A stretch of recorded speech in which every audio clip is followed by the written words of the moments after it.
Una isla rodeada de bruma recibe el nuevo día al sur del continente asiático. Es tan solo una de las más de 20.000 que se reparten entre este continente y Australia. Pero en su interior encierra misterios zoológicos que han sorprendido a los científicos durante generaciones. Cuando los primeros exploradores europeos llegaron al archipiélago de Indonesia a comienzos del siglo XVI, apenas podían dar crédito a sus ojos. Ante ellos se abría un nuevo mundo de selvas impenetrables y volcanes en erupción. Un mundo donde imperaba la oscuridad y el misterio.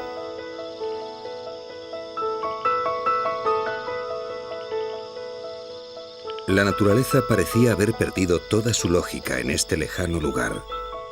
Aquí podían verse plantas que se alimentaban de animales y peces que permanecían fuera del agua sin morir asfixiados.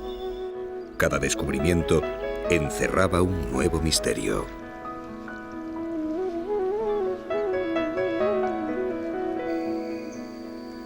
$300 años más tarde, a comienzos del siglo XX, un piloto que había caído al mar con su avión logró llegar a nado a una de esas islas. Cuando el equipo de rescate logró localizarlo, el hombre parecía haber perdido la razón. En su delirio afirmaba que la isla estaba habitada por unos saurios enormes que atacaban y devoraban a los nativos. Sin saberlo, aquellos hombres habían desembarcado en una tierra de dragones.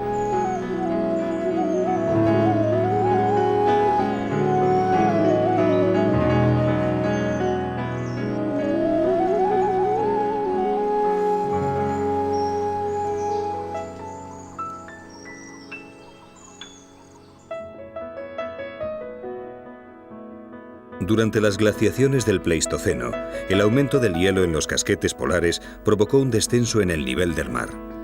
Algunas islas permanecieron aisladas, pero otras quedaron unidas con el continente. Java fue una de ellas.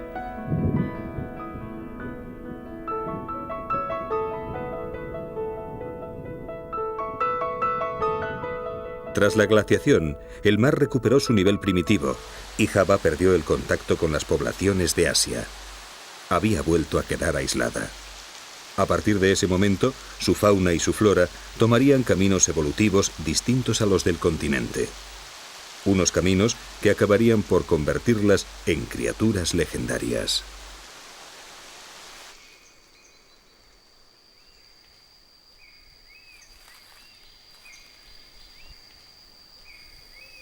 La inaccesibilidad de sus selvas y el aislamiento rodearon la isla de una aureola de misterio.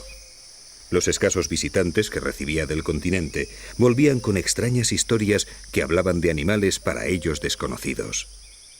Los relatos se propagaron y se deformaron hasta tal punto que cuando tiempo después llegaron a la lejana Europa, se habían convertido en leyendas fabulosas sobre animales mitológicos.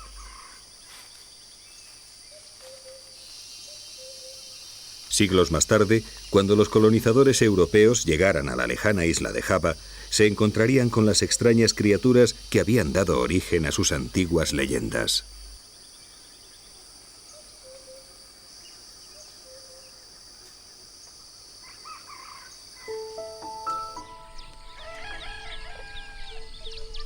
Los europeos, sin embargo, no fueron los primeros en alcanzar la isla. La especie humana ya habitaba estas tierras en el período conocido como Neolítico hace más de 4.000 años, y sus descendientes viven aún en ella.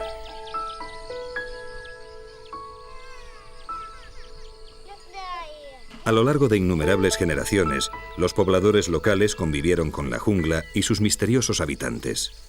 Introdujeron la ganadería, talaron los bosques, cultivaron y cazaron. Todavía hoy mantienen una forma de vida y unas tradiciones similares a las que poseían cuando desembarcaron los primeros occidentales en sus tierras.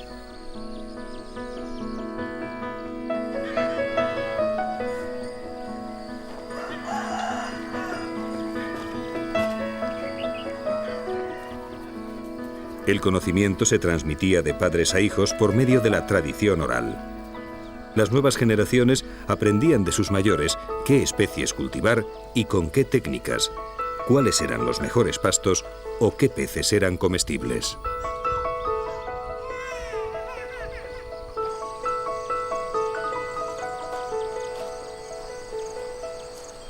Junto a estos conocimientos, también debían aprender a temer a sus predadores y a reconocer los innumerables peligros que encerraban las selvas que les rodeaban.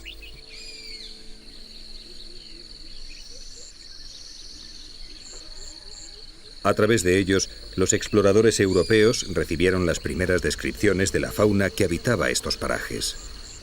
La falta de conocimientos científicos de los visitantes transformaría estas explicaciones en relatos inverosímiles. Las más fantásticas criaturas parecían morar en el corazón de la selva.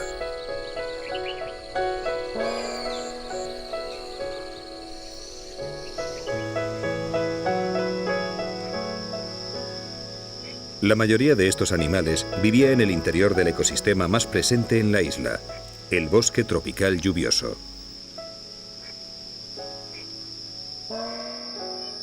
La cubierta vegetal es tan densa que en algunos lugares apenas llega al suelo un 5% de la luz solar.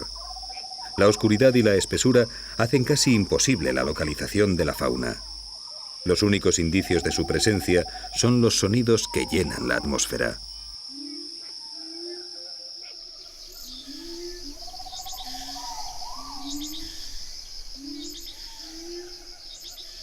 Es una selva impenetrable donde los mismos árboles adquieren formas extrañas y la fauna escapa a la observación del hombre. Los colonizadores no tuvieron dudas. Esta debía ser la morada de aquellos animales de los que hablaban las leyendas.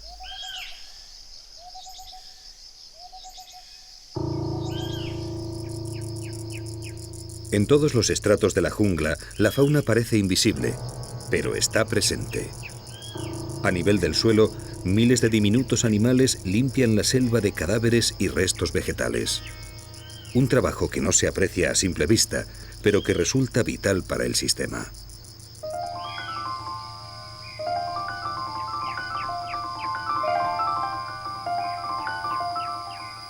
El orden zoológico de los insectos es el más representado en la pluvisilva. También es uno de los más desconocidos. Miles de especies que viven en su interior aún no han sido descubiertas o catalogadas por el hombre.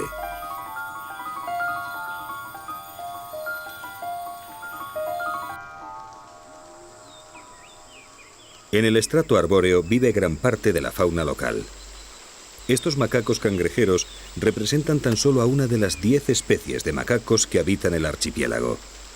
Solo en primates pueden encontrarse 31 especies, de las cuales 23 son endémicas, es decir, exclusivas de las islas.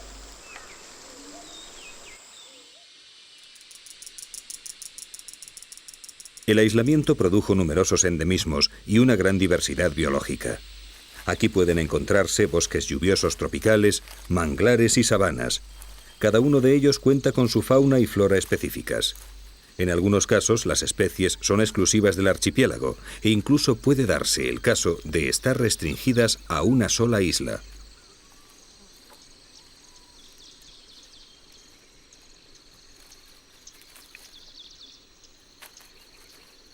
En otras ocasiones, son variedades que también están presentes en Asia o Australia, los dos continentes que tuvieron contacto con islas de Indonesia. Este es el caso del segundo mayor bóvido del mundo, el banteng.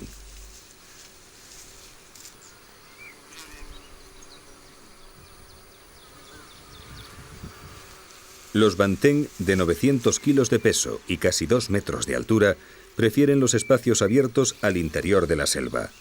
En ellos se encuentran pastos y tienen más posibilidades de detectar a sus potenciales enemigos. Su tamaño solo es superado por otro bóvido, el gaur indio, que puede pesar 1 tonelada y medir 30 centímetros más que ellos.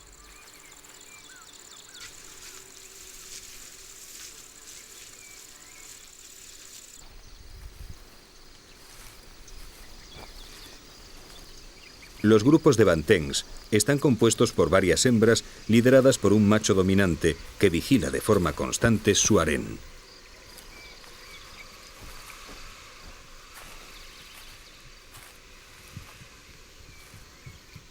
Sus poblaciones se extendían en la antigüedad por todo el sudeste asiático continental.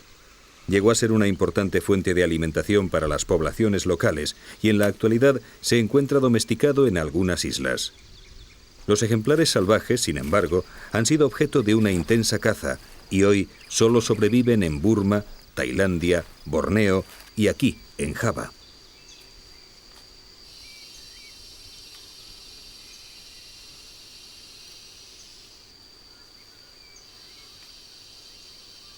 A excepción del hombre, pocos son los predadores que pueden enfrentarse a una presa de este tamaño. Su principal enemigo se esconde en la profundidad de la selva, donde resulta prácticamente invisible. Es el mayor predador de la isla, un animal temido y venerado por el hombre desde tiempos ancestrales: el tigre.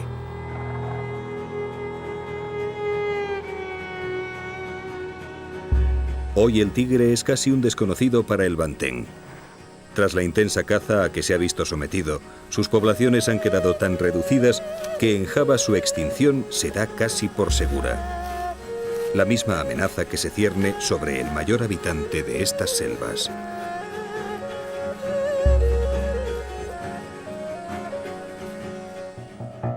Es precisamente en esta isla, en Java, donde los primeros exploradores hallaron uno de los animales más misteriosos del archipiélago. Las descripciones de los nativos mostraban un ser de aspecto prehistórico con un único cuerno frontal, como el que tuviera el unicornio de las leyendas. El animal vivía en el interior de la selva, lo que dificultaba su localización. Durante algún tiempo, las únicas pruebas de su existencia fueron las historias locales, unas extrañas acumulaciones de excrementos que aparecían en diversos puntos de la espesura y unas huellas que se veían en ocasiones sobre el terreno húmedo junto a la vegetación mordisqueada.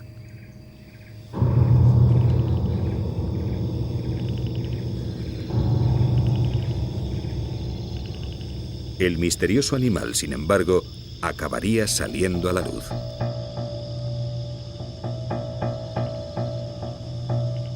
El rinoceronte de Java es uno de los mamíferos más escasos del planeta. Es algo menor que el rinoceronte indio y sus hembras carecen de cuerno o lo tienen muy pequeño.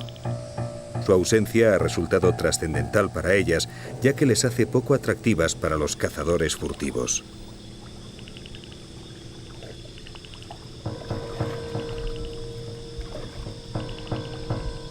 A pesar de ello, sus poblaciones están en serio peligro. Java cuenta en la actualidad con la mayor de todas y suman tan solo 50 individuos. El rinoceronte apenas ha salido del oscuro mundo de las leyendas y ya se ha adentrado en el camino de la extinción.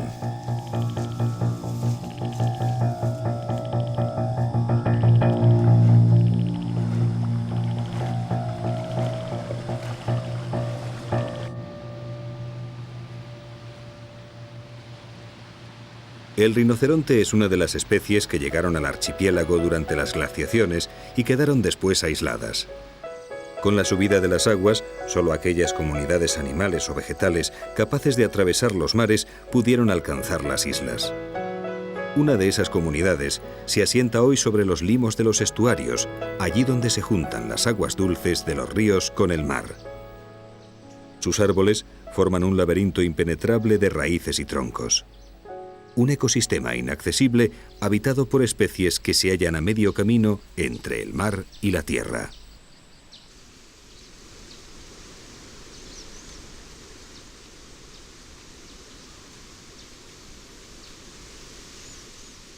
Aquí las condiciones de vida no son las más idóneas. El limo es muy ácido, carece de oxígeno y tiene unos niveles extremos de sal. Pero el manglar cuenta con el mecanismo apropiado para colonizarlo.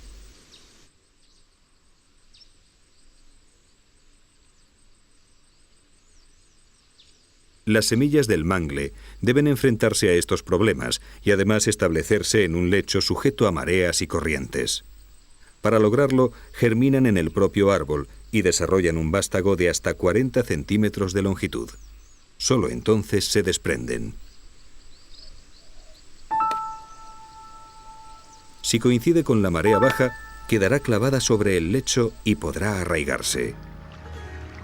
A partir de ese momento, el reto será vencer la falta de oxigenación de sus raíces. Para lograrlo, desarrollará largas raíces aéreas o bien creará unos tubos verticales, los neumatóforos, que emergerán del lecho como pequeñas chimeneas de respiración.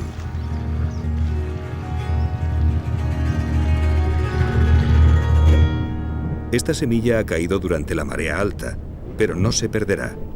Su misión será alejarse flotando en busca de nuevos territorios que colonizar.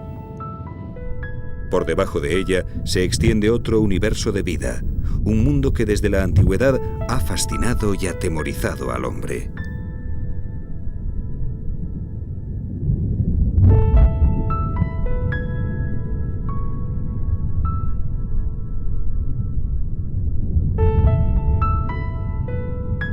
La poca profundidad del mar, la misma que permitió la comunicación de las islas con el continente durante el Pleistoceno, permite ahora que sus fondos reciban luz y calor.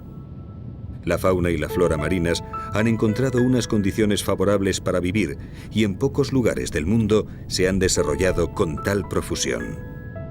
Aquí, una sola bahía puede albergar el doble de especies animales que todo el Caribe.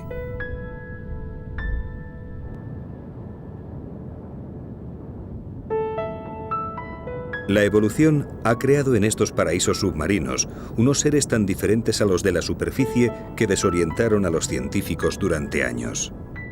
Este pez payaso, por ejemplo, no se frota contra ninguna planta, sino contra una anémona, un animal de la familia de los pólipos. La anémona protege al payaso de sus enemigos con sus tentáculos urticantes. Él, a cambio, limpia a su protectora de parásitos.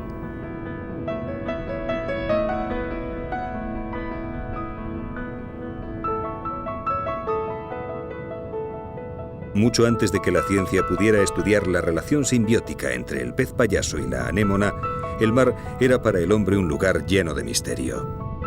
Sus profundidades eran inalcanzables y su fauna era en muchos casos desconocida.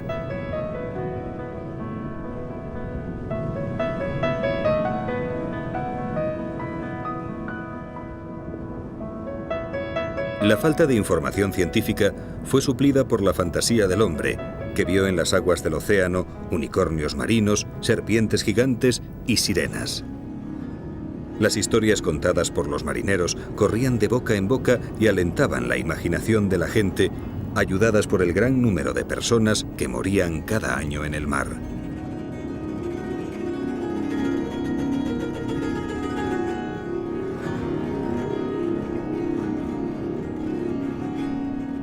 Algunos de los peligros que escondían las aguas tomaban forma de peces multicolores que poseían armas capaces de matar a un hombre. Los miembros de la familia de los escorpénidos poseen en sus aletas púas venenosas para disuadir a los predadores de todo intento de caza. Algunas de sus especies, como este pez león, son claramente visibles, pero otras han desarrollado un mimetismo que las confunde con el fondo coralino. Aquellos que cometían el error de pisarlas morían en pocas horas sin haber podido identificar qué les había atacado.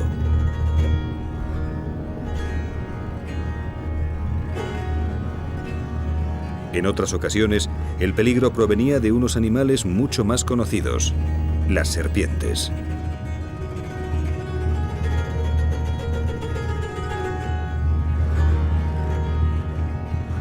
El temor que los ofidios despertaban en el hombre desde la antigüedad se trasladó de inmediato a sus parientes marinos y en algunos casos de forma acertada. La serpiente olivácea no solo es más rápida que cualquier ejemplar terrestre, además posee el veneno más poderoso entre todas las serpientes del mundo.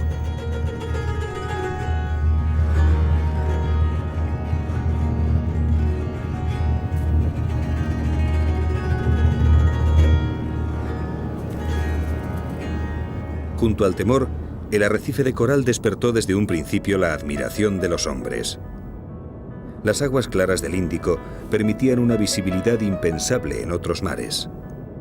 En un día de calma se podía observar desde la misma superficie el ecosistema que se desarrollaba a pocos metros de profundidad.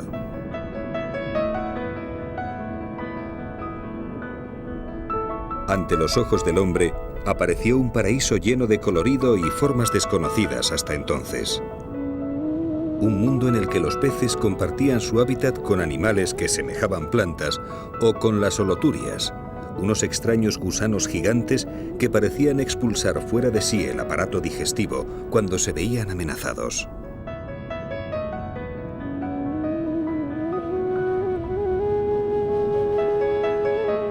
El hombre había descubierto bajo la superficie del agua un mundo cuyos misterios superaban incluso aquellos que se ocultaban en el interior de las selvas indonesias.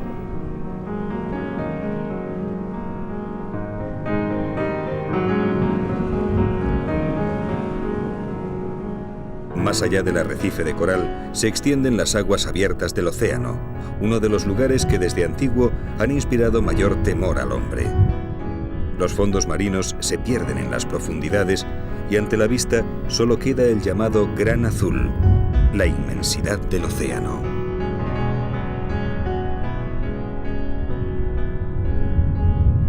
Es un mundo sin apenas colores, dominado por los grandes predadores del mar, el territorio del animal más temido del océano, el tiburón.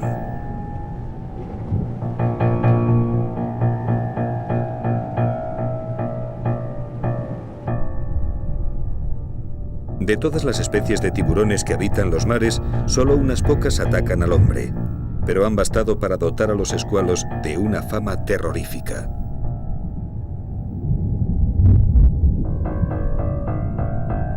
Pocas son las personas que sepan diferenciar estos jaquetones del resto de sus parientes, y ante la duda es mejor no arriesgarse, sobre todo si se tiene en cuenta que las aguas cálidas del Índico pueden ser visitadas por los tiburones blancos, los más peligrosos de todos los escualos del mundo. De este modo, conscientes o no de su ignorancia, los hombres han considerado a todos los escualos como asesinos temibles.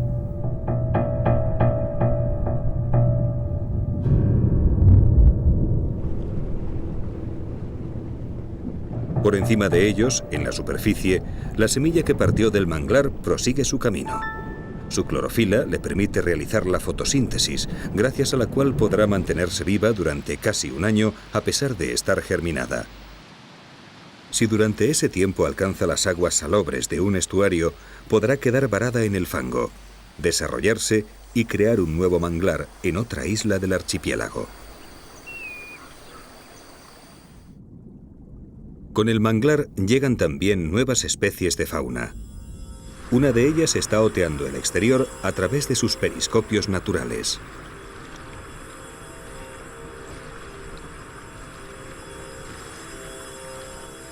Parece que no hay peligro. Es hora de salir a la superficie.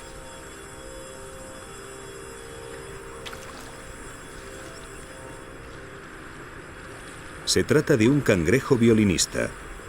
Su nombre se lo debe al tamaño desproporcionado de una de sus pinzas, casi equiparable al del resto del crustáceo.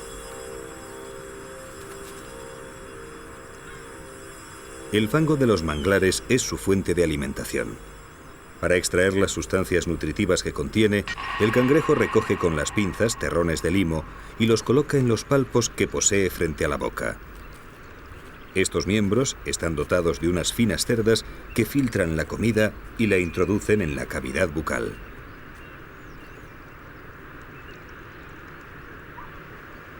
El barro que sobra se acumula en una pequeña bola que es expulsada mientras el cangrejo se mueve.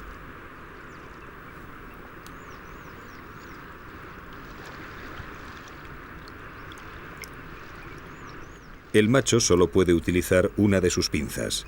La otra es tan grande que se ha vuelto inútil para recoger el limo, un problema que no padecen las hembras.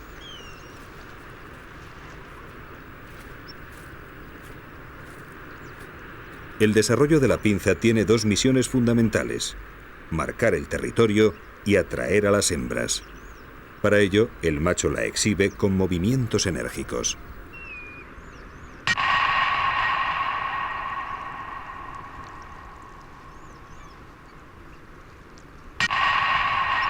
He aquí un competidor. Cuando la hembra se acerca a su territorio, El galán intenta aproximarse a ella para llevársela a su agujero.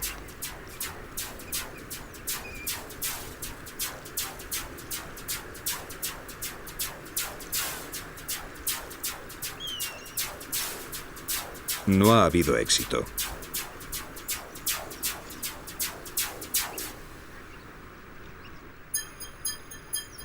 Por fin, la hembra parece haber elegido al otro candidato. Si es así, ambos permanecerán juntos hasta que se dirijan al refugio del macho, donde se aparearán sin ser molestados por el resto de los pretendientes.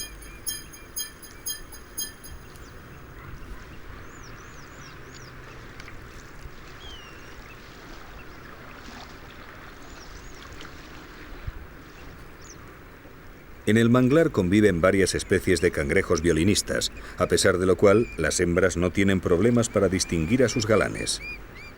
Cada especie tiene su propio color y realiza un baile de cortejo diferente, algo muy útil cuando hay tanto pretendiente junto.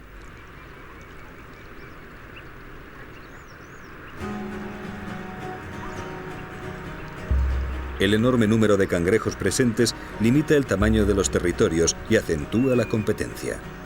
No es raro observar a dos machos en la frontera de sus respectivos dominios pugnando por una misma hembra.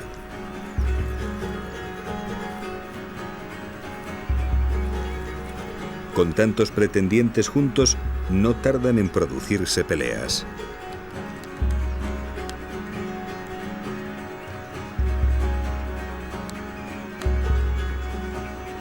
A lo largo de toda la época de celo, estas luchas incruentas se repetirán con frecuencia entre todas las especies de cangrejos que habitan el manglar.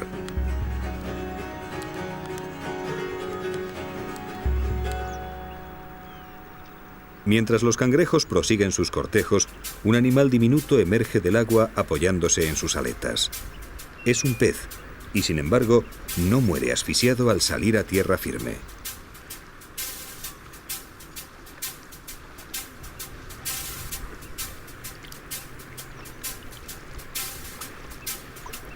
El saltarín del fango es una de las pocas especies de peces que existe en el mundo capaces de vivir fuera del agua.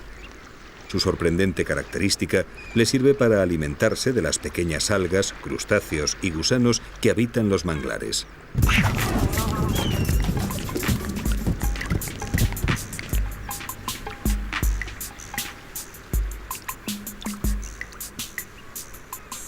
Su vida fuera del agua no se limita a la alimentación. El cortejo también se desarrolla en tierra. Para ello, el macho despliega ante las hembras su aleta dorsal.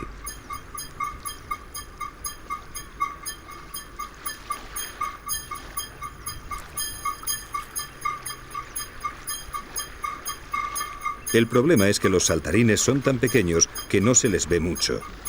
Para compensarlo, tendrán que situarse donde el barro cree una elevación o saltar para ganar altura. A falta de patas, los saltarines utilizan para desplazarse sus aletas pectorales.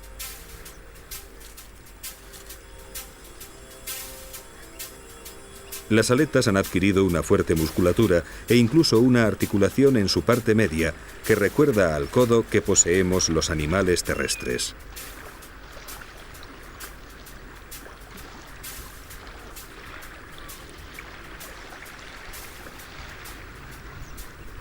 Para respirar, utilizan un sistema similar al de los cangrejos. Retienen el agua entre sus branquias. Al ingerir su comida tienen que expulsarla, por lo que los saltarines se acercan al agua cada poco para renovar la reserva. Cuando lo hacen, aprovechan para mojar su piel, de modo que permanezca en todo momento húmeda. Algo muy importante, porque a través de ella también absorben oxígeno.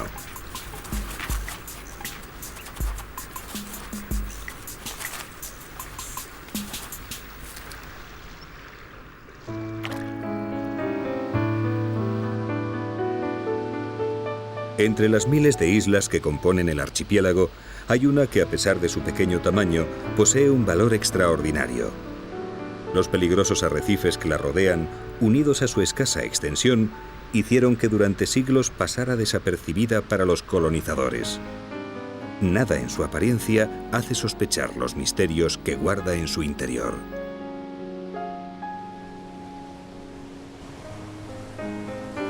A comienzos del siglo XX, la isla adquirió un repentino protagonismo. Se corrió el rumor de que sus bosques escondían una fauna muy diferente a la que podía verse en sus playas. Hacia el interior moraban unas criaturas tan desconocidas como terribles. Las historias se hicieron cada vez más frecuentes y el gobierno de Indonesia decidió mandar una expedición científica. Lo que descubrieron fue tan asombroso que la isla pasó en pocos años de ser una completa desconocida a adquirir fama mundial.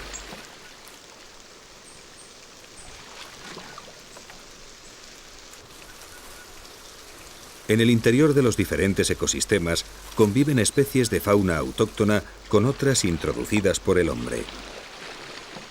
Macacos cangrejeros y ciervos de Java comparten la isla con jabalíes, cerdos, cabras y búfalos.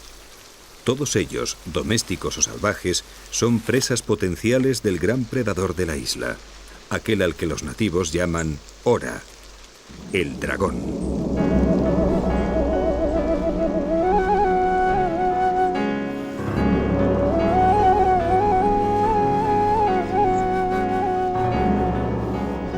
El dragón de Komodo es el mayor lagarto viviente del mundo. Puede llegar a medir 3 metros y pesar 70 kilos. Algunos zoólogos creen que podría ser una subespecie de otro lagarto mayor que habitó en el pasado el continente asiático en los dominios de la cultura china. Quizás sea esta la explicación a la abundancia de dragones que aparecen en sus tradiciones.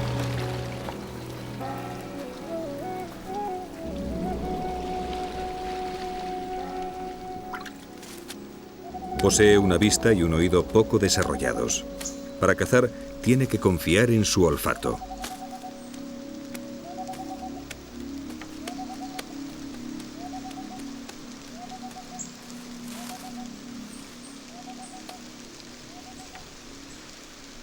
El olor de un ciervo ha llegado hasta el dragón. La caza comienza.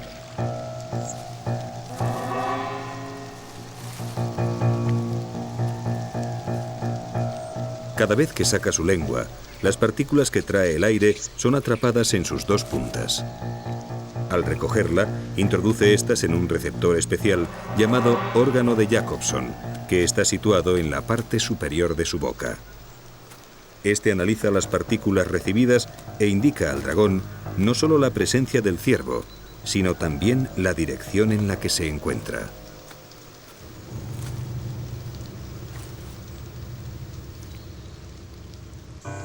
El ciervo también tiene buen olfato, y un cambio de viento le alerta de la presencia del predador. El dragón ha perdido el rastro, pero sigue avanzando mientras analiza el aire. Quizás el viento vuelva a traer noticias de su presa.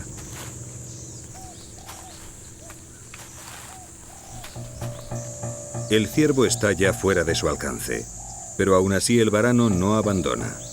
Son muchos los animales que habitan la selva y en cualquier momento puede llegarle el olor de otra posible presa.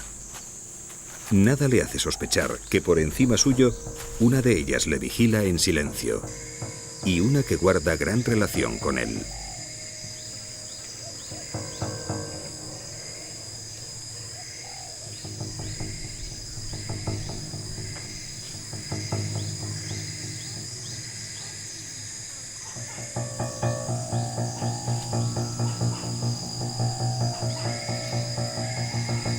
Es un dragón joven.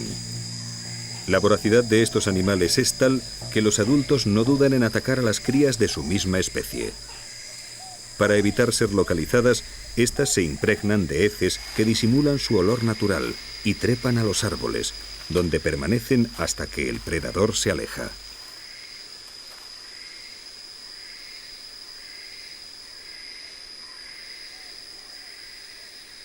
Mientras permanezcan en el árbol, estarán seguros, incluso si son detectados a pesar de su camuflaje oloroso.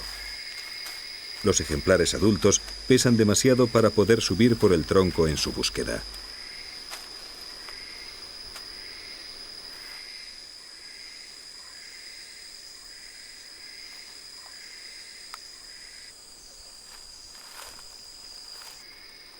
Tras su intento fallido de caza, el dragón se dirige hacia la sabana, desde donde le llega un olor conocido.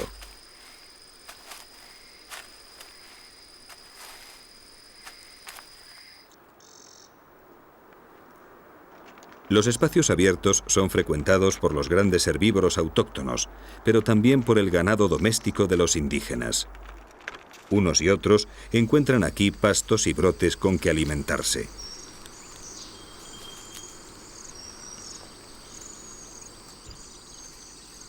En pago por la utilización de sus praderas, los habitantes de Komodo dejan al gran predador los cadáveres de su ganadería.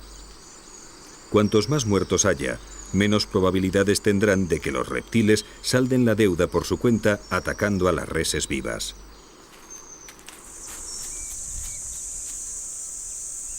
En esta ocasión ha sido una cabra la que ha muerto. El viento ha dispersado su olor y el dragón ha acudido con rapidez a la cita.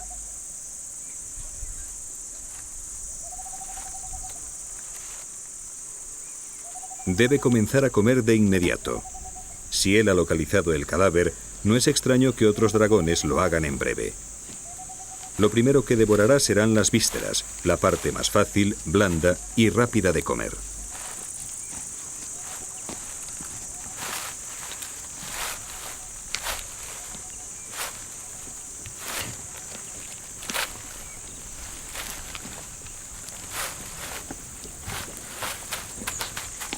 Antes de haber podido empezar, llega un segundo lagarto, y este es aún mayor. En poco tiempo, el viento habrá llevado su mensaje a todos los dragones de la zona. Como si hubieran sido llamados a una reunión, todos coincidirán en el claro para participar en el banquete.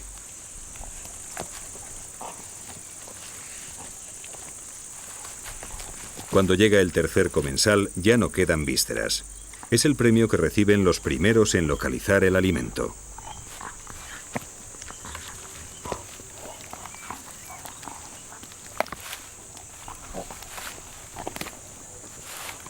El cadáver es despedazado y compartido sin problemas.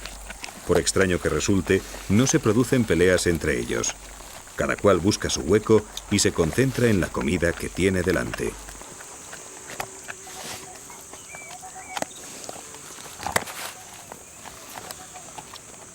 En pocos minutos, la cabra habrá desaparecido casi por completo. Los lagartos se tragarán los huesos, la piel e incluso las pezuñas. Sobre el terreno apenas quedarán unos cuernos rodeados de sangre y huellas de garras, la única señal que indicará que los dragones han aceptado el pago de los nativos.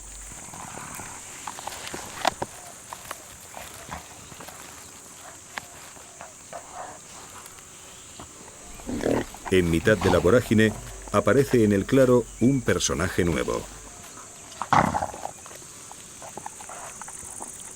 Los cerdos también fueron introducidos en la isla por el hombre y son también un manjar apreciado por los dragones, algo que al visitante no parece preocuparle demasiado. A pesar de la proximidad, nadie le ataca. El cerdo es más rápido que los varanos y siempre que les tenga localizados estará seguro. Los predadores lo saben y no gastarán energía en un intento de caza que de antemano saben inútil.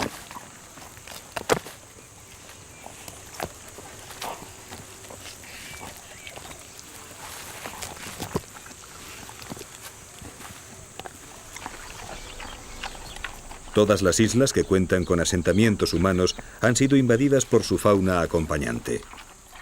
Los distintos ecosistemas han ido recibiendo cerdos, perros o cabras que escaparon de los poblados y supieron adaptarse al medio salvaje.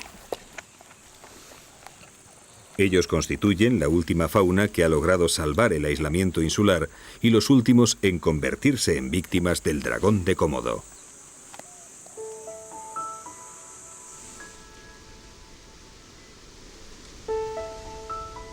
Los hombres han vivido junto a los grandes lagartos desde tiempos inmemoriales. A lo largo de generaciones, niños y adultos que se alejaron de los poblados desaparecieron en la selva sin dejar rastro. Tras la angustia inicial, llegaba la resignación. Era el tributo que debían pagar a los grandes lagartos por permitirles vivir en su isla.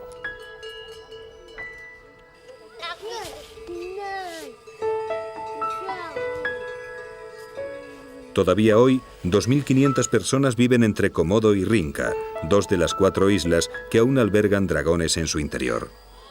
Para ellos, como para sus antepasados, el misterio de Komodo es algo cotidiano que ya nos sorprende.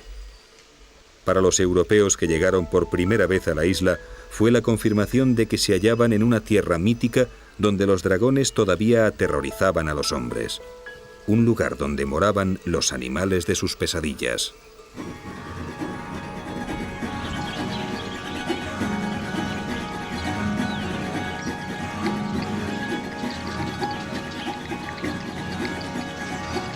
Algunos de esos animales permanecían inactivos mientras la Tierra estaba bajo el dominio de la luz. Este grupo de zorros voladores descansa en las ramas de los árboles esperando que llegue la noche. Son los mayores murciélagos del mundo, pero a pesar de su terrorífico aspecto, son inofensivos, porque los zorros voladores son frugívoros, es decir, se alimentan de frutas.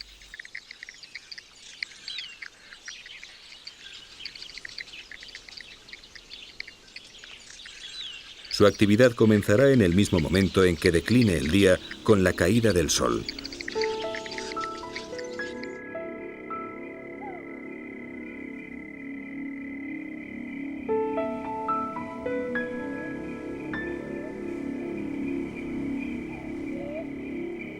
Con la llegada de la noche, las islas se transforman. Las especies que permanecían inactivas durante el día despiertan. Los predadores salen de caza amparados por la oscuridad, y el aire se cubre de sonidos que todavía hoy llenan de temor a los indígenas.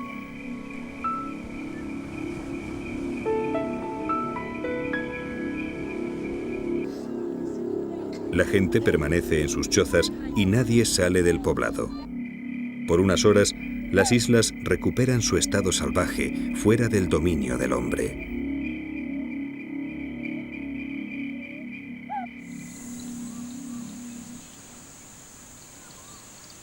A pesar de ser un pueblo pescador, los habitantes de Komodo han transformado el ecosistema de la isla.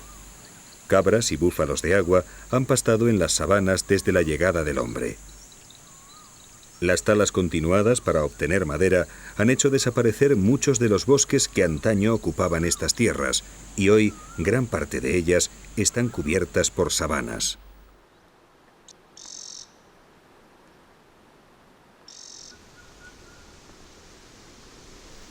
Estos cambios afectaron directamente a los dragones. Sus principales presas, los herbívoros autóctonos, veían mermadas sus poblaciones por cazadores y perros asilvestrados, mientras el ganado doméstico esquilmaba sus pastos.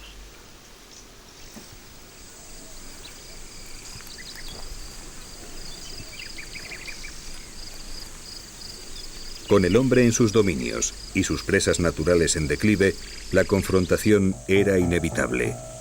Los dragones comenzaron a cazar al ganado doméstico y a aproximarse cada vez más a los poblados.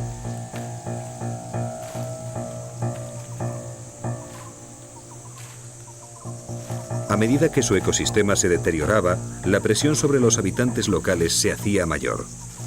Los indígenas, ignorantes de su responsabilidad, veían cómo cada año aumentaban los ataques. Los saurios parecían recoger su tributo cada vez con mayor frecuencia.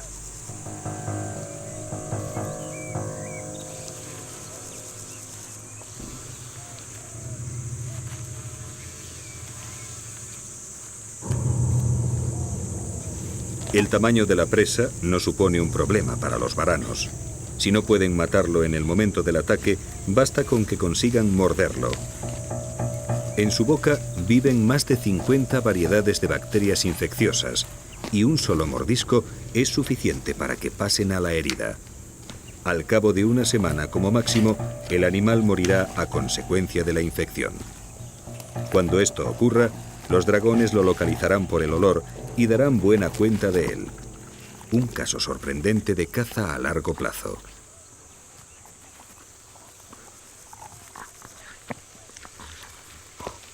Ni la dura piel ni los huesos suponen un obstáculo para las mandíbulas de estos saurios. Todo aquello que pueda ser nutritivo se ingiere.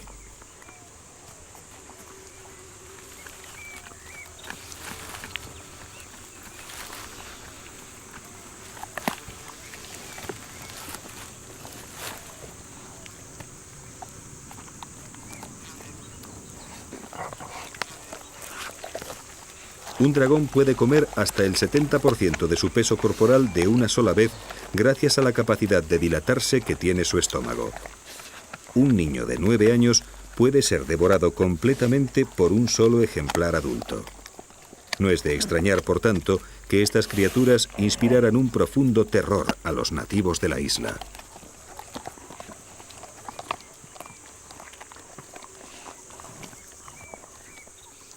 Cuando casi han terminado, un nuevo comensal se apunta al banquete. Ha percibido el olor desde varios kilómetros de distancia y llega un poco tarde al festín. Por suerte, la pieza es suficientemente grande y aún queda comida para él.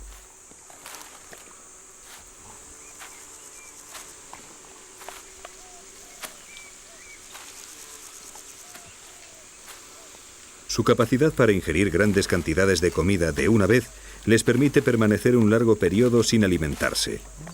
No pueden permitirse el lujo de comer todos los días, pero a cambio la naturaleza les ha dotado de un estómago que compensa esa falta de continuidad. Si tenemos en cuenta que la especie que pudo habitar China en el pasado era aún mayor que la insular, las viejas leyendas de dragones que exigían jóvenes vírgenes para calmar su ira parecen ahora más verosímiles.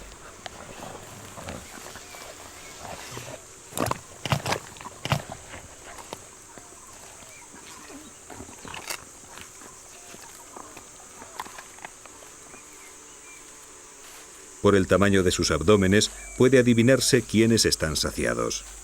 Tras haber ingerido cada uno más de 40 kilos de comida, se alejan pesadamente del grupo.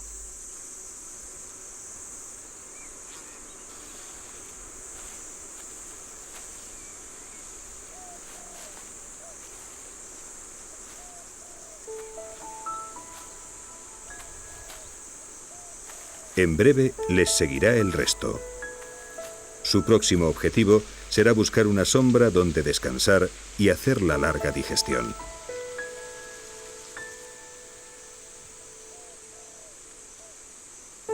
La competencia de los dragones con el hombre les ha llevado al borde de la extinción. A los 4 años de su descubrimiento ya eran especie protegida, pero a pesar de ello, sus poblaciones siguieron mermando.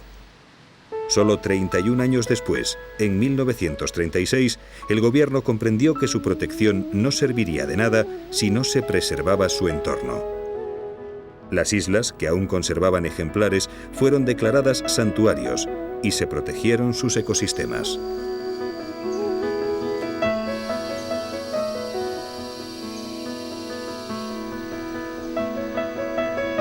Por fin, parece que el hombre ha comprendido el valor de unas selvas que contienen especies vegetales únicas en el mundo, las mismas en cuyo interior se han forjado las más increíbles leyendas.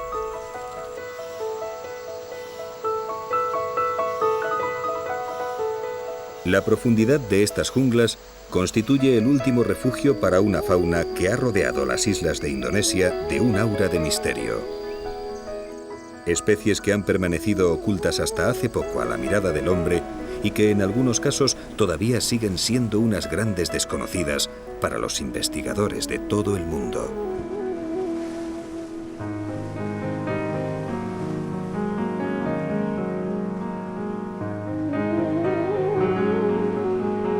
El archipiélago es a la vez realidad y mito, el lugar donde ciencia y fantasía se tocan. El movimiento de las placas continentales lo creó. Las glaciaciones y el mar lo dotaron de vida. Y la evolución y el aislamiento lo convirtieron en leyenda.